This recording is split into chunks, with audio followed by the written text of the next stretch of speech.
Welcome to Media Strikes Back. On tonight's show, we've got a great lineup for you. We've got Bounce and Dance Company, Daniel Lynch, St Kilda Film Fest, and joining me in the studio is Chris to announce our first guest. Indeed, Baby Craze, BK. BK. Yeah, Melbourne hip hop artist, MC. Amazing, inspirational. That's the word I will use to describe this amazing person. So. Well, let's have a look at this inspirational and amazing person. With our eyes. Let's look with our eyes. We are here at Urban Force Studios. We are going to talk to Baby Craze, AKA BK, one of Melbourne's biggest upcoming hip hop artist MCs. And we're here to check it all out, see what's going down.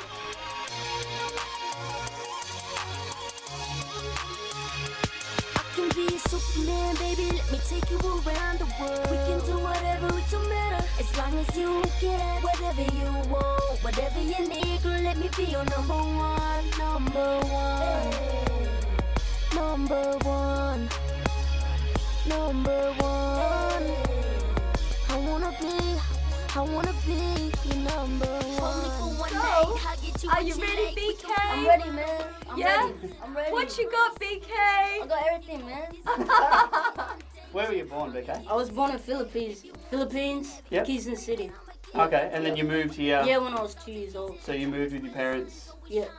Oh no, just my mom. Just your mum? Yeah, my dad was a former porn star in the Philippines, man. Really? Yeah. Wow. Cause I got kicked out when I was 12 years old by my stepfather, and music just came to me because I was chilling with all the older boys and stuff like that. So yeah, music's been a big part of my life.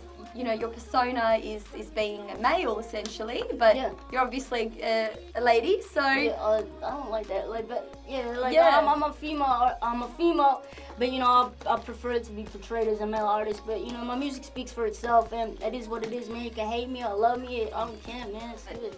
what do you write about? Do you write about those types of things as well? Well, I'm working on my mixtape, which is about to release. I am BK. And the intro, I actually rap about the whole situation. I'm just letting them know because the whole title is I am BK, so I'll come out with it. I let people know that it's okay to be different. It's okay to do what you want to do. You don't have to impress everyone else. And then that's how it's going down. You said that you were homeless and living on the streets Yeah. at the age of 12. Yeah. Was that in Melbourne? No, that was in Mildura. That was in Yeah, Mildura. that was in Mildura. And where did you go? Like, did you sleep I was on the at a streets? park, man. I admit, man, I was picking out of rubbish bins. So I remember sausage roll. This old lady had just threw out a sausage roll, man. I was hungry, man. So I picked out and ate it, man. I was hungry, I had nothing, no money, no shoes, nothing. So I just did what I had to do to survive, man. Yeah. And for somebody so young to be able to actually survive and then not sort of digress in life and to progress in life, it is an amazing story as well. Yeah. Do you feel extremely proud of yourself for I achieving these things? I feel blessed, man. I'm just surrounded right now. I'm surrounded by, a lot of people that care about me, and the people that did bring me up when I was 12 on the streets, all the boys and stuff, to just give me something to live for. Music is what makes me live and makes me grind harder every day. Looked at all your stuff on YouTube, which I think is amazing. You produce it all yourself. Obviously, a lot of the stuff on YouTube. I did all the songwriting.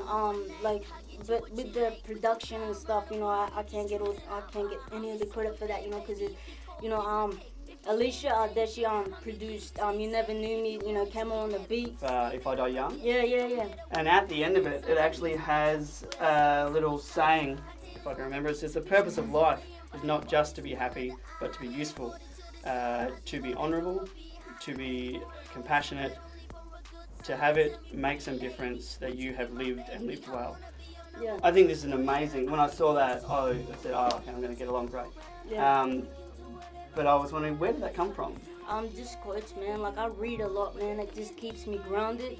I'm always on Tumblr, or I'm always Googling quotes, wisdom quotes and stuff like that. Just to keep me grounded and just to, just for inspiration as well, man. I love my quotes, man. I read a lot. Because it inspires other people as well. Yeah, it You're does. doing it for yourself. Yeah. you're actually inspiring other people. Yeah. So what does that quote exactly mean to you, like, that affected you? I just think like it means like just to live life to the fullest, like no matter what, man. Like there's so many ignorant people and so many judgmental people, and there's so many people that are gonna take from you and all that stuff. But if you, at the end of the day, if you just do you and be 100% with yourself, then that's what it is, man. That's life. Yeah. Inspirational. You guys Absolutely had a great time with inspirational. BK. Yeah, Yana and I loved being there and meeting BK. Fantastic person, and have a lot of respect for him. And what's BK up to next? Everything and anything, just never stops moving. For the interview, actually, I will say that he actually came like a 5-hour train ride to do the interview and then go back again. So, dedication. Good on him, yeah. But yeah. Well, joining us now on the couch is Sharon. Hello. Sharon's a bit of a design enthusiast as well, which is very exciting. Yeah, well, Steph actually told me about this graphic designer who turns rubbish into artwork, which I think is amazing, being an arts enthusiast and all. And I'm really excited to see what it's all about. Well, why don't we cross to Steph and find out what she has to say about Daniel Lynch. So Daniel, I'd like to find out more about what you do in terms of when you find this stuff on the street, all these items and materials. How do you create what you create? How do I create what I create? Well, I mean, it started, I guess, just bashing things together and nailing them to stuff. A lot of the street stuff that I do, the more sort of squash can stuff, like I'd find things on the street and begin to kind of see little faces in the work and in the pieces of garbage that I'd find, and once you start assembling them and putting them together, they start to come up with some interesting little characters and things, and so then release them back into the wild, really, taking the garbage from the street and then putting it back in the street to kind of remind people to not throw their garbage on the street and keep an eye on things, so to speak, and sort of watch out for people so that people look up and think, oh, it's like a sign, oh, okay, but not chuck that, I'll find a bin, and it works, and people... And how did you get started into this? Like what, besides seeing the garbage, like what, were you doing a 9-to-5 job before? Or? No, so I did an honours degree in visual communication and graphic design, and I started trying to get work in the graphic design field and that sort of thing, and it's one of those industries too where you sort of got to have a job in the industry to get a job in the industry, or to have experience. It's one of the real hard industries to try and get a leg hold in.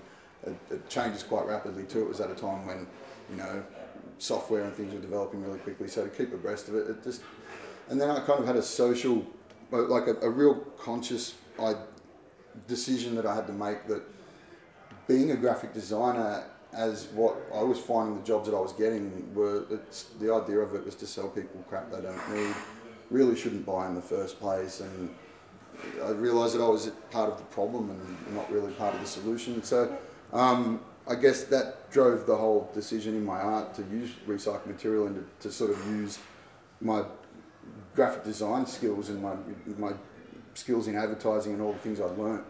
This is another big plan I've got at the moment, where I want to kind of get a truck, a mobile studio, and be able to go to like Indigenous communities and remote communities and beachside communities and collect up all the plastic and all the rubbish that's around these places, and then work with the community, work with the kids to actually make a mural or a beautiful artwork, something cool that they can have ownership of, they put their time and effort into making, and then I sail off into the sunset and go and do it in the next town, What, when you find this stuff, are you surprised with the kind of things that you find, as in how good they are and why? Well, yeah, absolutely. I mean, to be honest, I try and avoid really good, new-looking objects in my work. Mainly, I guess, the aesthetic. I like the aesthetic of old crap that's been knocked around. But, yeah, I mean, I obviously do a lot of hard rubbish scouring and a lot of, just picking things up off the street, and, most of my furniture and tellies and things are all things I've picked up off the street. The idea of putting in something into a product that you're selling, knowing full well that you've got the next product that's going to be better than that one, so that then everybody has to get rid of the old one to keep up with the Joneses and get the new one. And eventually we all end up choking to death on our own garbage. And you look at the graveyards where the computers go to die in China, and the rivers run black with cartridge toner, and the kids are all playing on mountains of motherboards and things, families sitting there burning motherboards on a Weber just to get a little bit of gold out of a computer, This building is Well, it's an old factory, yeah, Yeah. but we run art studios here, so I have basically made all the fitting, all the studios out of salvaged and stuff that we've gotten out of skips, just different timbers and materials that are all essentially recycled, you know. So I mean, the boxes and all of the stuff is all just stuff that was around the place and we just used, you know. That's how I kind of try and live my life and try and have a lesser footprint on the planet by doing that, you know what I mean? Like, Thanks for that, Steph. You know, it's absolutely amazing how many undiscovered and underground artists we have in Melbourne. So if you're one of them, contact us through our website so we can check you out. But right now we're going to jump to a break and we'll be back shortly.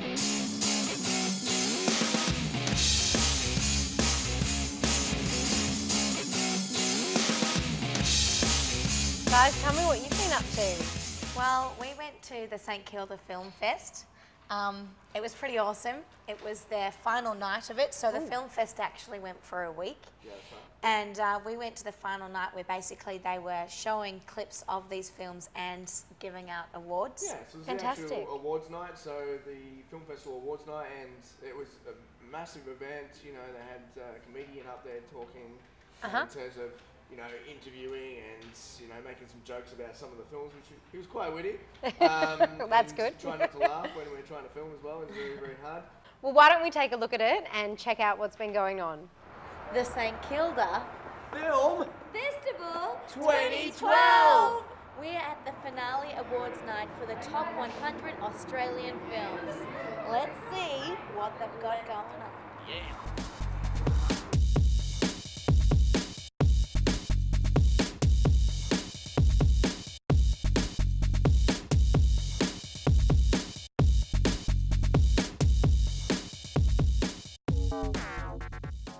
Okay, so here I am with Paul Harris, who is the director of the St Kilda Film Festival. So please can you just tell us a little bit about, basically summarise what this is all about? St Kilda Film Festival celebrates its 30th year next year. It started off by the City of Port Phillip, which is then the St Kilda City Council. Though it's based in St Kilda, the competition's national. So we receive hundreds of entries, like I think about 600 this year, all competing for 100 places in a competition that the pinnacle of it is winning Best Short Film. That's $10,000 Festival, and we are here with the winners of the film festival tonight, amongst other awards. So I have Zach and Liz with me here tonight. Yes. Congratulations are in order. Thank you. Thank you. So not only did you take out the best short film tonight, what other awards did you win tonight? You name them. well- that sounds terrible. Well, we were lucky enough to take out director, and Gary won for Best Actor, and editing. So, and we'll hold your award up, Janine, there. So we've got the Wilding SBS Television Award. I've got Janine and Grant here. Hello. Producer, director. What an exciting day for you guys. Yeah, that's me. Did you expect coming to the event tonight that this would happen? So it's your one nomination and you won it. Yeah, honestly, as I said earlier, I am the eternal pessimist, and I said to everyone that we were having dinner with all cast and crew, it's going to be a disappointing evening. Don't expect we're going to win, and anything that happens beyond that is just all good. So, I've got Blake Gorsuch here, who I'm actually astonished by. He won the Under the Radar award for the best youth film. Blake, congratulations. So, can you tell us what made you want to enter the festival? Well, I've been making films since I was about 10 years old. My mum first took me to a short animation course at Acme in the city, and I was just inspired by how I can tell a story in a moving image, and from there, I've just been producing short films independently, entering into some major local film festivals, and recently the St Kilda Film Festival became known to me, and I found out how much of a reputation it had, and so I thought, why not try my hand at entering. To win more than one is just insanely awesome. So you're hoping, fingers crossed for one, and then you came out on top, and you took out the top award as well as a few others, which was really great. It's beyond expectation. It's awesome. Yeah. And what about the process in terms of how long has it taken you guys to get to where you are tonight? Well, we're both similar ages. I guess 10 years of since going to university, getting out of university, and then trying to make it in the real world as filmmakers. So, it's been a long process. It's been a long process. Okay, and what sort of people, do people submit the same people every year? Is it is there like a budding directors category? Is there? Yeah, well, a lot of the films come from young filmmakers fresh out of film school. A lot of people don't even go to film school, and you don't need to anymore because now you can make films on digital technology. On your iPhone. You make them on your iPhone, edit them on Photoshop. It's more democratic than ever be a movie maker. When I started out, you had to make films on film. It was very labour intensive and expensive. I am holding the award of the Australian Film Festival 2012 Best Documentary, The Globe Collector. I spoke to these girls, not even 2 hours ago. Tell us, how did you come up with the concept of the film? Well, we were actually looking to make a film for Tropfest, and the signature item this year was light bulb. Right. And I just started Googling light bulb and came across this world of light globe collectors and looked for somebody in Australia who collected them and found Andrew in Hobart and decided to make a documentary on it. And look what they've got! How does it feel? It's amazing. Very excited. Genuinely weren't expecting to win, so it's really awesome. Pretty awesome for a first film as well, hey? Absolutely, yeah. Massive, bright future ahead, you could just tell. So what are you going to do to celebrate? You've already got your wine? Yeah, I'm drinking. Brilliant, guys. Well done. Yeah. Congratulations. Thank you so much. What a great night it's been. Some people here winning multiple awards, or even just a single award. Doesn't matter because it's all warranted. Isn't that correct, John? Absolutely, JD. It was terrific. It was a whole shebang of creativity and filmage, and there was trivia and drink cards, and they did that trivia so well. It was a great night, and the party's still pumping. Certainly is. Drinks obviously helped. But hey, Let's what are get we there. waiting for? Let's get back in there. The celebrations are happening. Well, it looks like you guys had a great time down there. Certainly we did. ever? Yeah, oh yeah. And I mean, getting to talk to the different people involved, and speaking to the winner. So Zach, Transmission won so many awards that night. It's They ridiculous. killed it. They killed it, Kim. And it was a great vibe as well down there. It was. They had these neon lights and they had pizza, which was good. Yeah, Domino's was the order of the day. Nice plug for Domino's. But no, it's brilliant to see young filmmakers really getting out there, and it's great that the St Kilda Film Fest provides this opportunity for people. Yeah, it's a really great venue for these guys to produce a film, and I mean, as I said throughout the night, you can do it just on your general iPhone now, and you can enter that into the competition. The film quality is that good nowadays. So anybody can enter, and there's a 10 grand prize at the end, so why wouldn't you? And so what we got from talking to some of the artists is that it's a real launching pad for filmmakers, that they can get picked up, make their short film into a feature, or take it internationally as well. Well, what more can you ask for, really? We're going to jump to a break, so stick around and we'll be back.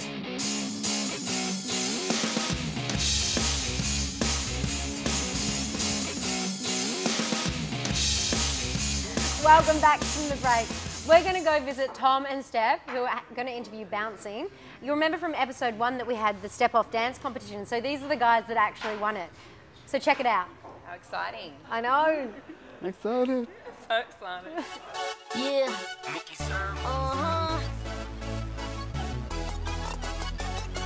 I started from the bottom, working my way up. There isn't anybody who can bring me down. I got my eyes on the prize, ready and fire. Everybody's got a dream, and with every dream there's always people who hate ya. For what? For grinding harder than they ever could. For sharing positivity in a world that's so cold. Man, I've been writing lyrics since I started up. Poetry ended up into a song, a mixtape, and so on. Signing deals made me realize the only way to be in this industry is rock so low. So we we're here at the YMCA today with the Bouncing Dance Company. This is Michelle from Bouncing Dance Company. Welcome, Michelle. Hi, thank you. Thanks for having me. I tried to congratulate Land, the choreographer that you see there. When I came in, I said, congratulations on Step Off. He goes, that's old news. And it just kept going. So obviously, you know, you guys are very focused on whatever the next goal is all the time. Yeah. I mean, I don't think, well, me and Land and a lot of our dancers, we're quite humble. We like to encourage and value in our dances as well. And not to gloat about it. Of course, yeah. Which is and great. just really focus on our dance and making sure that we deliver something that's really what the audience is going to want to see as well. Man, what's your role? Like, do you choreograph and dance as well? I dance with the dancers for the time being. I don't know how long they'll last because I'm getting old, but hopefully the skin will stay a bit tight. But I'm the CEO of Bouncing Dance Company. I founded Bouncing with Land. Land's actually the Director of Creative Arts and Community Engagement because we are a not-for-profit youth dance company. So the performance troupe is just one half of what we do. The other half is programs and services we deliver in schools, community centres, with other not-for-profit organisations. We do a lot of project work with them. And we do provide a little bit of funding for our dancers that may be struggling in particular areas, or connect them with people to mentor them and other opportunities like scholarships. That's really cool. That's awesome. So they're not just a dance company, they're, you know, people of multi-talents over here. Do you create dances together? Land's in charge of the creative work, and as a CEO, it's my job to just manage that process and manage that role.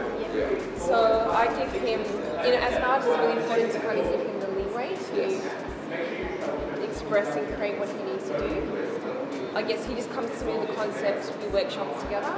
I look at it and see if there's any flaws, things that need to be tightened along the way. Because I dance with the dance company, it's a really great way for me to, while we're going through the process, to tweak things and change things. But I try not to get involved. No, you need your own roles, and that's probably why it's working such a good form. Yeah, that's it. And he kind of uses me as more of a person to kind of bounce off on. Yeah. Because it's not my idea, my concept, I'm less attached to it and able to give more critique about it. Of course, and you can just not worry about that side and just do the artistic side. Thanks, guys. So, Chris, Sharon, what do you think? Amazing. I thought it was amazing. I'm really proud to be from Melbourne because we've got so many different styles of dance here, and my personal favourite is popping and locking. What about you guys? I cannot pop and lock. I cannot pop and lock. So you guys can't dance? No. And you want me to teach you how to dance? I'm sure Chris can do every style of dance. Let's pick one and let's see what Chris can Pick do. a dance. I want to see Chris's drunken dancing on a Friday, Saturday night around the streets of Melbourne. Off you go. A drunken dance. I'd actually like to see a bit of Irish river dance. Yeah, off you go. Yeah, Bit of river dance. I might need your help because this is a. I'll hold that for you. I'll put it in my pocket. You all right? Okay. This is a dancing technique in the club. It's one where you have one crazy dancer and one just real subtle dancer. Alone, they're terrible because you've got subtle and you've got crazy. They're both weird, but together they make a beautiful harmony. So if I go crazy and you just do this, it makes a beautiful thing. Do All right, we ready? want Kim in this as well? We're going to have to hurry I've never up. tried two subtles and one crazy. That's insane. All right. Let's do it. Let's do it, Kim. Up your heart. Oh gosh, Up me your as well. Quick, okay. Yeah. So if I'm like all over the place and you guys are just subtle, so I'm like, subtle. Moving to the groove, beat. Am I meant to ignore him because I think that's what I want to do? Yeah. Yeah, Yes. I'm going to face this You way. got to bring down the beat. You got to And beat this it. is a move Take that it all back. subtle dancers know. The step one to the side, Yep. step one to the side, step can do one that. to the side. I think you'd be a bit more crazier than that. One to the side, one crazy guy. All right, dancing well, on me, while Chris grinding. continues to do his amazing dancing, honestly amazing, Oh, don't run she's- into him out there. We're going to finish the show, but we'll see you next week. And if you see Chris, avoid him on the dance floor at all costs. Thanks, guys. See you next week.